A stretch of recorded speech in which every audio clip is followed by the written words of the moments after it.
السلام علیکم ورحمۃ اللہ وبرکاتہ۔ چند اشعار شعر اور شاعری کے حوالے سے پیش کر رہا ہوں، ملاحظہ فرمائیے کہ شعر دل کی حالت کا ترجمان ہوتا ہے، جس زمین پر بھی ہو آسمان ہوتا ہے۔ شعر دل کی حالت کا ترجمان ہوتا ہے، جس زمین پر بھی ہو آسمان ہوتا ہے۔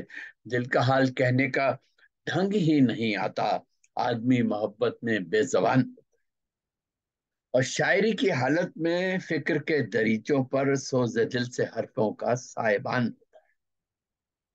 شاعری کی حالت میں فکر کے دریچوں پر سوز دل سے حرفوں کا سائبان ہوتا ہے، اور دل کے ساتھ دھڑکن میں روح بھی اگر دھڑکے، فکر کا ہر ایک محرا ایک چٹان ہوتا ہے۔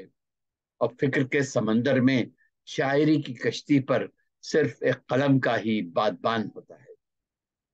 کیوں نہ شعر میں دل کی کیفیت چھلک آئے، شاعری میں شاعر کا امتحان ہوتا ہے۔ شاعری کی کیفیت خود بخود نہیں ہوتی، خالق حقیقی خود مہربان ہوتا ہے۔ ایک خیال آتا ہے، ایک شعر کہتا ہوں، ایک عجیب عالم میں سب جہان ہوتا ہے۔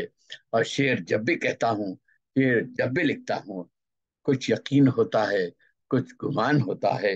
شعر میں بھی کہتا ہوں سوچ کر یہی محسن، شاعری سے جذب دل کامران ہوتا ہے۔